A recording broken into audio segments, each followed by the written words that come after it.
Hey, SmartLess listeners, it's John Gabrus, one of the hosts of Staying Alive, a health and wellness podcast hosted by the unhealthy and unwell. That's Adam Pally and I. And we've got Will Arnett on our pod today. We got to spend some QT interviewing our podfather, and we went deep with him about Is This Thing On, Bradley Cooper, eating right, fitness, sugar, all the stuff we cover on our show. So please enjoy the first part of the interview with Will, and if you like what you hear, come on over to Staying Alive and hear the second half. Hit subscribe or follow while you're there. Hey, Will, thanks for doing this. Whoa, dude, thank you so much. Gents. How you doing? Dude, you look awesome. Look at that facial hair. Really? Oh, thanks. Yeah. You got some Tony some sun? Yeah, you got some sun and you got some Iron Man fucking yeah, I was just shipwrecked.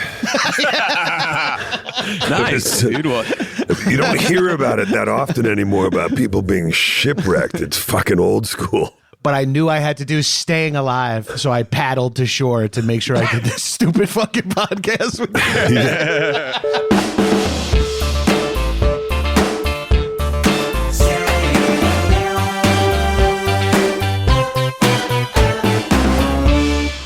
I hope that the intro music, are we allowed to play other artists' intro music, or it just has to be ours? I think we should keep it to be just ours. Oh, okay. Because So it would that be people- cool if it would be cool if today we could play something from Bruce Springsteen, because the boss is here. Yes, our boss is here. He does not like, we will learn that he does not like to be called the boss, but he's our pod father. He is the boss. Will Arnett on the podcast today. Big guest, so we're not going to go into a long cold open because we don't want to turn off anyone who's here to hear Will and not understand But that. it's for anyone new, welcome. We hope that you can learn a little something about what it takes to stay alive as you get older, and you don't necessarily play by the rules all the time. Yeah. Well, without further ado, I'm learning French. Will Arnett. Oh, is that your next Duolingo? Trio lingo. Oh.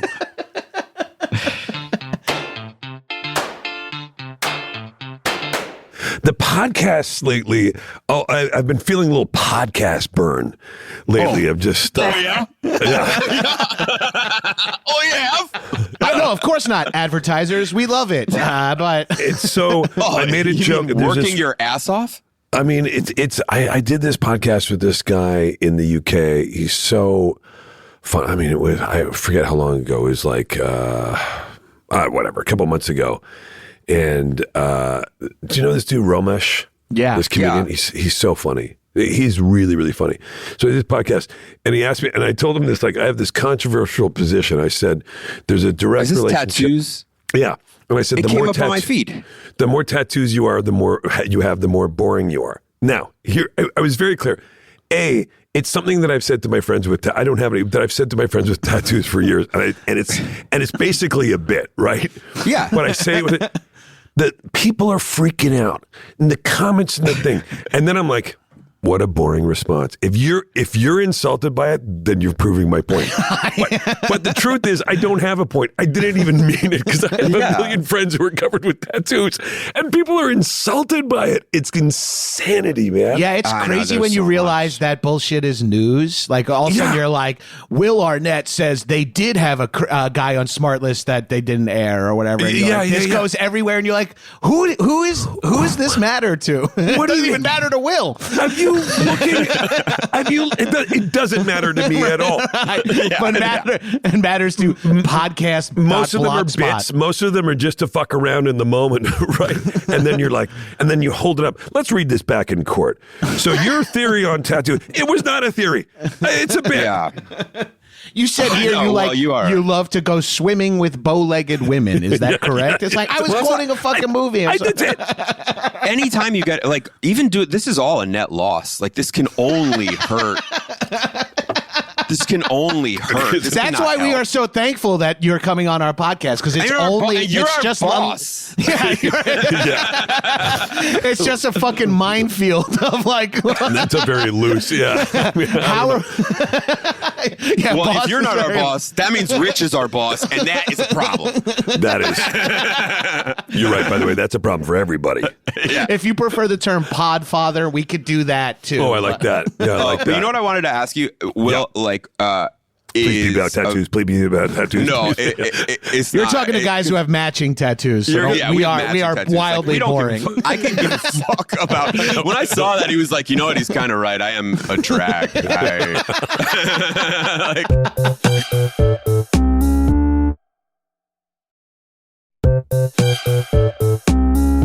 My head goes instantly to, because now you're like a dramatic leading man. Is to what, like, do you feel, how are you thin? How are you looking like this? Oh, physically. Oh yeah. Like how, because our show is about staying alive, like, because we're too out of shape, or better in shape now. We're doing pretty I don't well. know if it's the show or like dark medical revelations in our lives. You guys look good. Yeah. You guys look good. We're a down- better place. I'm like down Better 20 place. pounds. See? Hell yeah, Wild, dude. yeah. There I'm you under go. 300 for the first time in like 10 years. It feels amazing. That's I might have amazing. to start buying new budgie smugglers. But like, so what are you doing to stay alive? Like, because I have a text exchange that you and I have that I found on my phone today from over the summer that I could read to you. That we might have to edit? I don't think we do. It's pretty. Okay. I don't think we do. Okay. It's pretty base, and it heads into the question. It starts with Long Island, baby. Where you at? Headed to Rubirosa to eat my weight in red sauce. What are you doing? No can do on pizza, but let's hang out this week. Then I wrote back, what are you doing to keep that Walton Goggins physique? And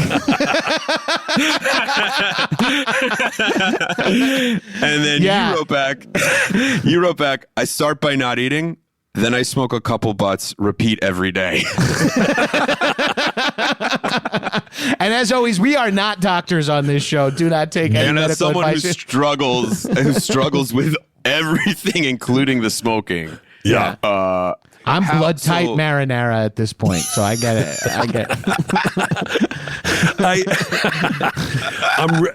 It's that old school diet, man, of just I think a lot of people, I look like that dude who, like, now that I'm looking on the thing here, I look like that dude who's like kind of tan and smokes butts and drinks coffee. Yeah, I became drinks coffee, plays chess. I became the guy that I used to go to my buddies. Hey, look at that guy, right? We all do. That's who I aspire to be. Look at me. I look like fucking Mark Maron drowned in a pool. Yeah, I look like an offensive lineman in court for a fucking DUI.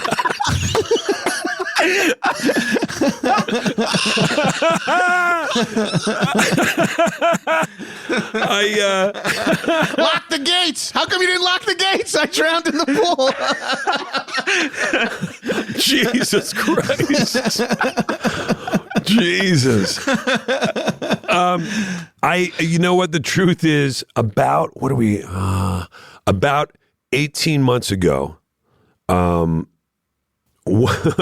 one of my agents was like, hey, you should go talk to this doctor, like out of the blue. Not out of the blue for you, but that's something that was on the agent's mind. Nothing is ever out of the blue, man. No. Meanwhile, like the CAA had a morning meeting about my weight, and he goes, you should go see this dude who's basically like a nutritionist and talk. He's like, what? And that's a true story. And I was like, I think I always was able to stay thin, and then I got over 50, and as you know, like it gets hard when you're over 50. It's just, and you're like. So I'm going to eat what I want, but I'll just work out. And then you just get massive. So I was like, what do I do? So I went to see this guy, and he helped me look at the stuff I was eating. And he was like, okay, And you tell him, he's like, what do you tell him, like, it's not that bad. And then you tell him, he's like, wow, that's terrible. And you're like, oh shit, really? Right. The worst with those kind of situations is when you downplay what you're doing and they still say it's bad. You're like, yeah, I have like 2 beers, like a couple of nights a week. And they're like, that's really bad. I'm oh, I was lying already. Yeah. That's the good. I did that once years ago when I used to drink, and this guy said, I went to this doctor, and I could tell, and I go, this is like early 90s. And he goes, how much do you drink? And I said, I'm thinking, like, what is it going to be? I go, probably 6 drinks a week. He's like, that's a lot. And I'm thinking, motherfucker, that's before I go out. I have 6 drinks. Like, that's a day. So Adam and I are very adjusted to telling a doctor, not cigarettes, whenever they ask you to smoke. It's like, and I can't even do that anymore. I've regressed. I've regressed, so I can't even do that anymore. Now I'm lying about cigarettes to a doctor in New Zealand who's like filling out a physical. I'm like sitting at like in order to get to set, they're like, a doctor's gonna come in here. You all right with that? I'm like, yeah, whatever. Guy comes in, he's like, says he 3 to 5 drinks a day. I was like, I don't know. I don't know. I didn't even fill that out. Somebody else wrote that. Someone else guessed that when they saw me. Well, it's metric down here, right? So yeah, it's not actually the same amount. Yeah, and a day, you mean tomorrow? Because tomorrow is our yesterday. So so I'm we're not doing time zones? Okay. Yeah. Next thing I know, he's like writing like psychopathic conversation. Borderline personality disorder. Yeah, borderline. And so the truth is, actually, so I ended up cutting out basically sugar, which is my number one, I think my number one addiction, because I'm not addicted to cigarettes. And they're addicted to me. You're cigarettes and I are synergistic, where we help each other. They've never let me down. They've never lied to me. They always told me what they were going to do. Meanwhile, they're like lying to you from the moment you. I know. I was going to say, like, sugar, when you say no sugar, like, how strict are we talking? Are we talking like no, like, you go out to sushi, you're doing sashimi? Yeah, basically, when I'm really doing it so I eat. Oh God, it's so boring. But not on this podcast. I know. Also, we kind of live in the boring world, so don't let. I got a bunch of tattoos, man. This is the shit I'm into. You're right. It's so good. You're like, I hated that this blurb went around and we brought it up 11 times in one interview. No, I love it because it's so dumb, because it was so meaningless. Romesh is laughing himself to death. You know what I took from that clip is like Romesh is like, he's like, I have a lot of tattoos. Am I boring? And I wanted to be like, no, but the Apple Watch is making you boring. We should be. Tattoos are fine. It's the Apple Watch. So you cut out sugar. So I basically was that difficult? Like, do you have anything that you did for yourself? Like any substitutes or anything like that that were like, I'm addicted to ice cream. I fucking love ice cream. Like my favorite sweet. It's my fucking favorite. So I'm like every day for me is like a 9-year-old's birthday party leading up to this. When every day you'd be like, what are you doing? And so I had to go. So I had to go. To answer your question, I didn't even go for sushi because I couldn't. I was too nervous that I wanted to eat the rice, right?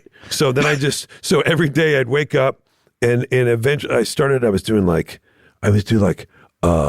little bit of oats and then some berries and whatever, and then like a little snack, and then lunch I have a salad with chicken, and then at dinner I have to have like 18 ounces of protein, fish or meat, and some veggies. And then there's a crazy thing here. So I did that, and then eventually I could have a cup of rice with lunch. Then like 45 days into it, he's like, now you got to cut all the carbs. So now I have none. And I don't have a cheat day. I have a cheat meal once a week. Every 7 days I have one cheat meal. Jesus. And he's like, don't go downtown go uptown, meaning like don't eat a bunch of crap on your cheat meal. Don't go to like Taco Bell and McDonald's. Right. Have a nice dessert. Class. Have a nice dessert that doesn't have like a bunch of preservatives in it. And so I've kind of stayed to that for the last year and a half. And I've had a couple times where I haven't been able to, but for the most part, I've stuck with it and exercised at the same time. and it's been pretty good. Here's the cool thing that he taught me. What kind of exercise are we doing? I just do, street fighting mainly. A lot of street fighting. Your Kimbo Slice in the backyards of Florida. It's hard to find a good gym. It's hard to find a good gym. But it's easy to find a street fight. I'm doing, I pretty light in terms of the gym, pretty light. I was doing this thing where I was like, and I do it, I don't do it as much anymore just because of time, whatever. But I was doing this boxing thing called Fight Camp, and Thoreau turned me onto it. And it's like you get it's almost like Peloton for boxing. Yeah.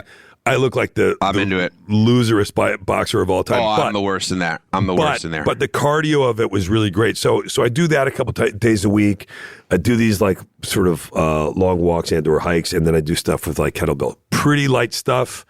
You got a trainer? Or are you doing this on your own? No, I do it on my own.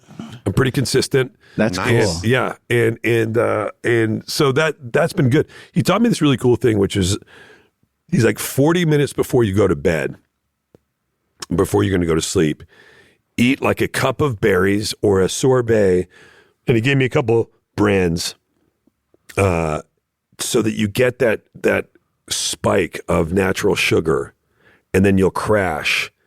And you'll go into sleep better, and you'll sleep better. And God damn it, he was right. Oh, and there's probably the psychological element of now I get to have my treat, and then it's a little treat, and then you're going to bed, and that's a real interesting wind down. Pretty insane. Insane. My version of that is I switched from a joint and a bourbon to a joint and a chamomile tea. Oh, that's and that nice. has been, and I'm out on my balcony sipping tea and having an indica, and I'm like, I'm going to sleep like a baby, and it's so much better for me than two fingers of fucking Basil Hayden. 2 fingers. Well, I mean, much like my OnlyFans, I prefer a little more than 2 fingers. Well, I mean, alcohol is the big thing that I mean, it's the saboteur of your health. Yeah, it's like it's you the let it in. A1 killer. Yeah. It's trash, and it's for a lot of different reasons. And yeah, I don't drink. I'm so happy that I don't for myriad reasons. But one of them is the every time there's a new study that comes out, which is like every 4 hours. Every 4 hours, Huberman's making a fucking proclamation about, I can't believe we ever drank alcohol. You're like, oh, come on, man. Yeah. And I just think, oh, thank God I don't. And I do feel better as a result of it. And you can't do it as you get older too. Like you just can't, your body can't do it. It's harder. It takes more and more of a toll on you every year. Like I want to quit smoking butts. I really do. And I don't smoke as much as I used to. Are you sinning? Yeah. I mean, I just put one out. Wow. I just stubbed one out. That's the level. I have a problem zinning. I can't do it. I can't. So many of my friends are zinning. Some of my friends are zinning and still blasting cigs, which is like, I'm like, yeah, that's me. I don't do it at the same time. At the same time, it's not. No. Someone, I've got people who are telling me that nicotine is actually like a nootropic, and it's like it is. It's like a performance enhancer. It is. Well, we actually just had Huberman on the podcast, and I got to say he was pretty great. And I ended up being fascinated with everything he was saying, and I didn't want it to end. And I was like, and then what if I do this? And what if I was like the little kid, Yeah. And he talked about nicotine and how great it is. Yeah. I just look like I have 9 zins in my mouth at all times. Yeah. Will's hitting the 5 milli. What do they call them? The 5 mil lip pillow or whatever. Is that what I'm on the 3 right now, but I go back and forth between the 3 and the 6s. Ooh. And what does it do? It's just like a pouch, like a baseball player, or is it like or you swallow it? Or like No. You just put it between your lip and your teeth. It takes a second to get used to. It's like these little pouches like this. And I know for a fact, based on our experience, that Adam can't handle just packing a lip with something. We did recreational ketamine together, and you're supposed to just put it in your lip. And Adam's like, I chewed it and swallowed it. I was like, what the fuck? You can't leave it there. It's like a little kid. I played baseball in high school, and like swallowing sunflower seeds. As soon as that shit started, like as soon as you go from sunflower seeds to like the first kid brings in chewing tobacco, I was just like, yeah. I could never pack a lip in high school. I can't do it. I have a weird. That's funny you saying that. I have a weird time off. Half the time when I would go to get it out of my lip, I start to gag. I don't know something why. about that place. It's also I also gag when I put my contact lenses.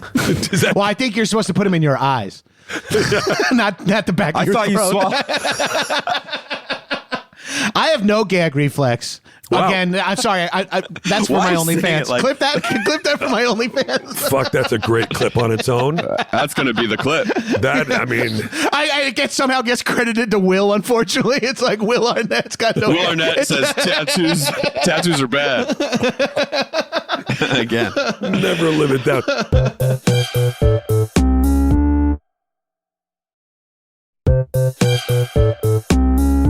It does make you think. It does make you think about Tom Hanks. God, he's done so many different things. The dude's kind of unreal.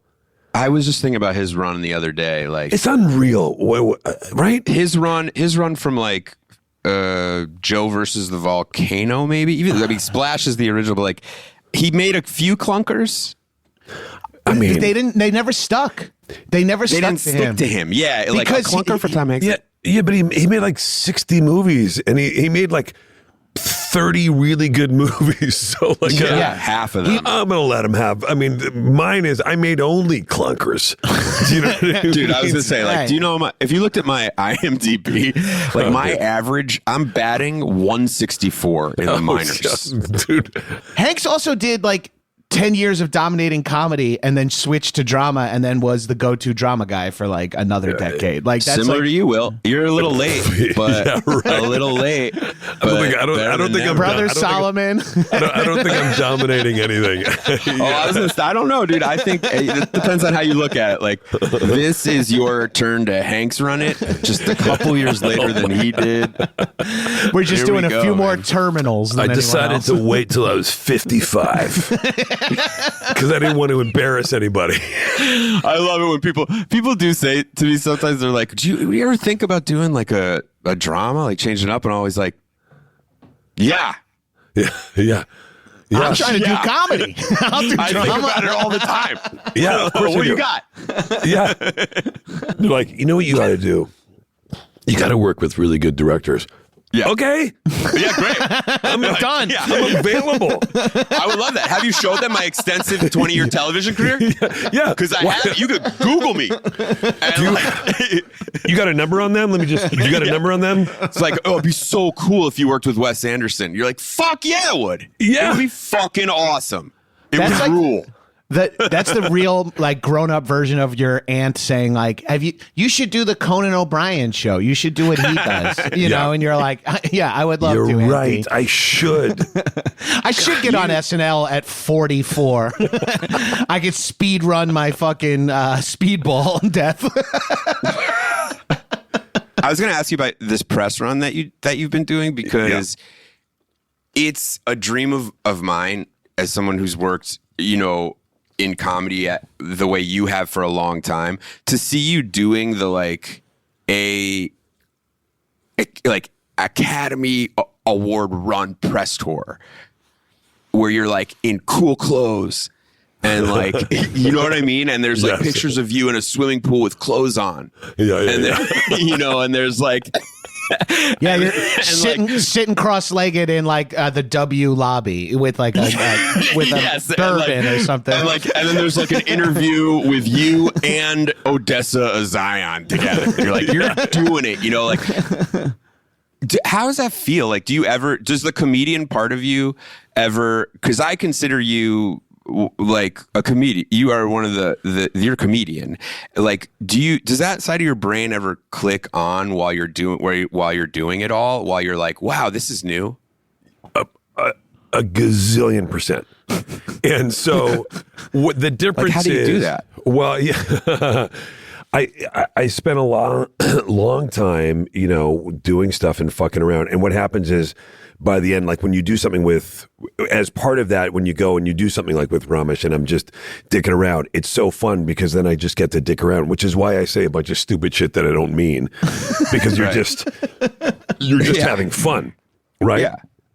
But a lot of those things you got to go and, you know, look, the movie we made, this movie is this thing on that Bradley and Mark Chaplin and I wrote and we worked on it took like from the time that we decided to start doing it until the time that it came out was like 7.5 years or something, right? Jesus. Yeah. And so like we took it really seriously and we did it, and we spent a lot of time on it, obviously, and a lot of care. And so you come out with it, and then when they start thinking like, hey, maybe this has a chance for people to recognize it for X, Y, and Z, you want to give it you're doing a bunch of different stuff. And so you want to speak very, it's tough because you don't want, for me, I feel like, man, it's hard for me to be that earnest in a way. Yeah. And that's what I mean. Comedy is inherently like, you want to undercut yourself and undercut the situation so frequently. Yeah. But you know what? The same rules apply in that you just got to read the room, which is these are people here who are appreciating it, and so that you do take it seriously. And I did take seriously doing the project itself, and I do really like it, and I am really proud of it. So then, but there were times where you just kind of like you fuck around, but a lot of the time, the questions are different too. The questions are like, why did you do this, or what is the message, or what was the process like? And you're like, well, actually, the process was pretty serious. It took a lot of preparation. To do those scenes took a lot of. We workshopped for a long time, and you find yourself down this road. And I did have a few times that there were some really cool interviewers who were like, I see that you're struggling with talking about it in this serious way. And I'm like, well, there's another layer to it too, that you're a comedy guy doing serious interviews about a serious movie about comedy. It's like a quadruple 4D cake or some shit. Yeah, man. That's a thing. Yeah, it's complicated and then, but at the same time, and then what happens is it's very alluring because people do respond to it, and they're like, "Hey, we really liked it, and we thought it was a great story." And you're kind of forced to put your guard down. It was tough for me to kind of talk about it, me and or it, in this way that didn't feel like. I was like catching myself. I didn't want to seem like I was being self-aggrandizing. Do you know what I mean? Or this is the most understandable like headspace to be. My therapist one time said to me, "Do you ever use positive self-talk with yourself?" And I was like, "No, why? That would be corny." He's like, "No, that is something you need to like." Yeah. And I'm like, "Oh fuck, I never like." It's so easy to just downplay everything, but then when you're a part of something larger, like a piece of art that you're involved with other creatives, that you're like, well, I can't go out here and downplay this because I worked hard, other people worked hard. Yeah. My instinct is to like undercut myself for the sake of comedy and to not come across as like a guy who is too serious. What made it easy was, in certain ways, was that the people I worked with, Bradley, he's I got a billion questions. Yeah, he's an incredible. He's an incredible filmmaker, right? I mean, I've known him a long time. His capacity for all of it is so insane, and his concentration and his focus is so intense in the best way. And Laura Dern, who's one of our greats, and she's just Meryl incredible. Streep-esque. And so you kind of you start to get in that, I heard, but what's interesting is so that part of it made it really easy. And then when you listen to that and the way they talk about it, you're like, okay, yeah, I can talk about this thing, and I did take it seriously. What's weird is, as Pally, you were saying that like you go and you're doing these like screenings for the Academy and stuff. And of course, we didn't get any nominations for anything for our film. Not about that. I know, but what's weird is you get put in this place where you've got to go and do that. And then you're disappointed. And then you're like, I heard Ben Affleck talking about it, I think on Kimmel maybe or something recently. And he was much more articulate than I was, but about this idea that people are like, oh man, sorry, I didn't get the thing. And you're like, when we made it, it's not like I was thinking like, wow, we're going to make this Academy Award winning thing. When you get drafted in the NFL, you're not like, fuck. I just want to get. If I don't win the Super Bowl, I just want to get on the field. Exactly. And that was it. We just wanted to make something good. So played a great game. So it's confusing. And I remember my 15-year-old said to me, and he's such a great kid. And you want to talk about this kid is so funny. He's an absolute bit machine. It's unreal. It's unreal. It's in the genes. Do not introduce him to my son. I do not. I don't need two of that. Dude, my son is a nightmare. Yeah, bit machine, right? Yeah, it's insane. And we were driving home, and I was driving him home somewhere. I was out here in California, and I said, and we found out like that we something came out. We didn't get recognized, and he goes, and I hung up, and I go, yeah. He goes, what happened? I go, yeah, it's a bit of a bummer. And he goes, don't let the fact that happened ruin what you think about this great movie that you made, Dad. And I was like, you're right. You're absolutely right. It was so dope. It was so dope. And like it took my 15-year-old to give me the perspective. Yeah, the clarity comes from the wildest places sometimes. You worked with our mutual friend. Real quick, my buddy Bob Castrone. Dude, Bobby Castrone is one of the all-time funny dudes. Yeah, he's one of the best. I met him when I was a PA at Best Week Ever, like 20-something years ago when I graduated college, and we've been tight ever since. I mean, you want to talk about Bit Machine. Bob Castrone. So Bob came with us when we were doing, because as you know, he used to be a stand-up back in the day. Yeah. And so when I started doing stand-up and was going to the Cellar when I was living... Were you using your name? Were you using, would they say, ladies and gentlemen, Will Arnett? No. I was using the name of the character. Cool. Which was, yeah. And some fucking I know. Kaufman well, shit. I was doing it. Yeah. I think that people were like, is he doing like some like low rent Andy Kaufman ripoff? Daniel Day-Lewis over here. Yeah, Daniel Day-Lewis doing on the set, everyone call me Will. I'm living the life. All right. Everyone treat me like Will. Okay. A stand-up comic who's going through a divorce. All right. Yeah, so I would go down, and so Bob came with me, and because we wrote all the stand up, that's in the film that kind of tracks where this character of Alex is going and stuff, and so I wanted to have that experience, truly what it was like to be this dude. I'm not a stand up, so I'd never done it before, but I wanted to understand what that experience was going down and being that dude, and so really what I got to do is kind of rehearse for 6 weeks, and going to the Comedy Cellar every night and walking downstairs and being introduced as Alex Novak. And people did like kind of, I'd get up there, they'd sort of snicker and think like I was losing my mind or whatever.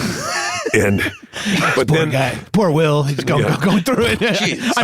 Alex. I joked. I did joke though. I did joke that people are, like, so I'm getting divorced and stuff, that people are Googling like, this asshole got married again? Like what? And you were doing a super high pitched voice, right? Yeah, With, like, no gravel. I was doing like this. Dude, the worst part of that was lugging that prop bin up and down those stairs, though, right? I'm glad you guys did the rewrite to make make Alex not a prop comic. I think that was a smart move. It was such a. I'm glad we dropped that because it was just becoming hard to get the shit up and down the stairs. It was so. The art department was furious. They were so happy. I mean, everything: the plunger, the chicken, the glass, all of it. And you got to be careful with it. You can't just throw it down. You have to place there's an anvil in there. You can't throw it down. That's going to ruin the chicken.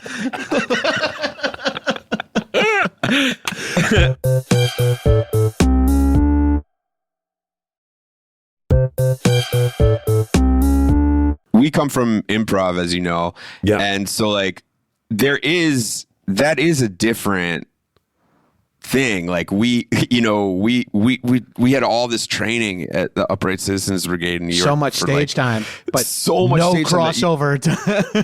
Where you're like, oh, I can get on stage. I can get on stage with no material in front of however many people and feel comfortable.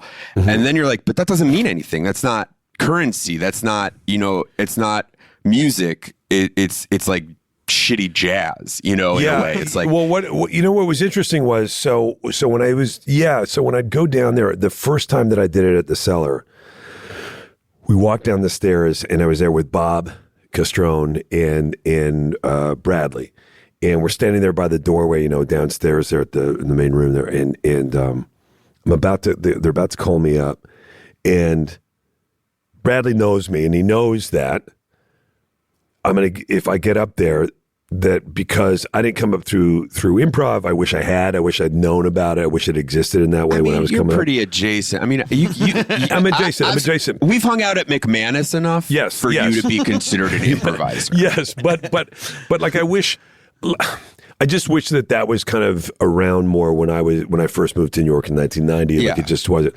So, but he knows that my instinct is that if I walk down there and get on stage, that I'll try to figure out a way to make to squeeze out a laugh somehow, to make it work, like you say, to make it work, to do something and whatever. And the first time he stopped me and he puts his hand on me and he leans in and he goes, "We're doing something different." And basically he was saying, "You're not doing that. We're here to do this. This is the job. And so go out there and do the material as Alex and do Alex's material that we do from the film," which is what I did. And that was really because the impulse would be to be like, oh, I know how to impress this crowd. I'm a funny guy. Give me a mic. Just lean on my sweaty bits. You know what I mean? Yeah, the tattoo thing. Let me try something out here, guys. From everything you said, I mean, I've had a director that I've really loved working with, that I trust, you know what I mean? But I never had a friend who is also my director, who's like, it must have been really bonding where you're doing this, if you guys are like going undercover, writing the movie as it's forming, you know what I mean? Like, that's pretty special to have a friend that's like, "Hey man, don't do your bullshit tonight." And then, but trust me that I'm going to have your back and make you look good. 100%. And it was, you know, again, because I got to see sort of under the hood over the last couple of years as we were working on developing it, what an incredible mind he has for this kind of thing and for making movies. And so I trusted that in that moment, and it did help us you're absolutely right. I mean, in terms of weeks later when we actually start shooting, that trust is just built in such a strong thing. And then actually it was, you know, coming to those moments where we had these really insanely vulnerable moments in the film, and I've got to trust him. And he's, you know, I've never done anything like this on film in this way. And I had to kind of, you know, we talked about it, and he'd be like, "You got to trust me that you have to, there can be no bullshit here. There's no acting. There's no bullshit. You have to, and we got to go deep." And he would like pull the camera off. He's operating too. So that was the crazy part. Soderbergh style. It's like, he, and well, that's also, where's he going to sit? There's no freaking chairs. There's no chairs. By the way, there's no chairs. There's no video village, right? Yeah. Everything's intense. From the moment you show up, from call time to wrap, there's never a break. There's never sitting around. I wish for that. It's amazing. So you're always engaged, and he's right there. He's a foot from me with the camera in my face, and he's talking to me as we're rolling. And he's like, "Here we go. Hell yeah. Here we go, man. Here we go." And then you go like, we got to go deep on this. We got to go. You got to fucking throw it all away. All this kind of shit. It was dope, man. It was scary as fuck. That is amazing. Can you introduce us to Bradley? No, I'm not ready. I'm not ready to hang out with Bradley yet. I need a couple more years. I'm not concerned that he's ready to make a movie with you guys should work with Bradley. I didn't say movie. I don't want to hang out. I'm not ready to hang out with Bradley yet. I need a couple more years, because like there are people like that in my life who like, I feel like I'm going to meet Bradley Cooper, and I'm going to be like, I got to get more like Bradley Cooper. And you know what I mean? And like right now, I just gotta. I can't handle that identity crisis right now. I can't handle that right now. I gotta just figure out me. He's crazy inspiring. I mean, again, like our whole relationship went into a totally different gear, and he really inspired me in so many ways. It was pretty sick. And are you gonna do it again? Are you gonna? Obviously, the material you're getting a different look now, right? Like there's got to be cooler stuff. Yeah, I mean, or a more variety of things in front of you that you can do next. Yeah, for sure. That's the exciting part. And I'm not. What's funny is, again, I think because I'm 55, I'm not precious about it. I'm not like, hey, now this is what I do. Yeah. But I had these like really sort of very what should be obvious realizations, but it's taken me a long time where I go like, I only want to do stuff that I respond to. Wow. And it's like, I haven't had that revelation. It's like, what? And they're like, yeah, I want to do. And so it's been cool. Yeah. And it has been different. You know, I just finished this thing with Tony Gilroy, which was pretty dope. Oh, yeah. Whoa. Yeah. cool. Yeah. And with Pedro Pascal. And that was really awesome. And Olivia Wilde and a bunch. It was pretty dope. And so just a small little thing, but like really cool to be able to kind of do some different stuff. So that's, I'm pretty psyched about it. Are you looking to downshift and to do a comedy again and be like, oh fuck it, like safety? I feel like a lot, like, you know what I mean? Yeah, let's you're wrap like, that okay, in. like, yeah, like, or Let's is let it that Clydesdale out of the gate? Did you get a taste? Did you get a taste? And you're like, I want to fucking, let's see what else is in there. Let me keep digging. You know what? I think it's more. I don't think that I mean, that's always alluring, right? Just because if you read something really funny, you're like, oh, that'd be really fun to go fuck around and do that. Right. But at the same time, I think that it is much more about like, I just. And if it ends up being something that's funny, that's great. I just want to do something that feels, as you know, it takes time away from your life and your kids and all that kind of stuff. So it's got to be something that feels valuable. I get to screw around like you guys do with Jason and Sean all the time. So that scratches a lot of itch, oddly enough. Right. Yeah. That's actually kind of cool when your quote unquote day job is like riffing with other talented, funny friends. Yeah. It's like, it's a little spoils you a little where you're a like, little bit. I don't need to chase this high elsewhere. Yeah, a little bit. Yeah. I hope you've been enjoying the interview with Will Arnett as much as we enjoyed doing it. So if you want to hear the second half where we get into Will's morning routine, his kids dunking on him, an extended conversation about Benicio del Toro, then you got to go over to the Staying Alive feed anywhere you get your podcasts. Hit subscribe or follow while you're there. We've got other great conversations with people you'll know and love like Manzukis, Mark Maron, Scott Ackerman, Casey Wilson, Ego Wodum, Eric Andre, etc., etc. Come listen to a very funny people telling us what they do to stay alive. You have been listening to Staying Alive with John Gabrus and Adam Pally, a SmartLess media production in association with Sirius XM. Executive producers are John Gabrus, ooh, me, Adam Pally, ooh, you, Will Arnett, Jason Bateman, Sean Hayes, Richard Korson, and Bernie Kaminski.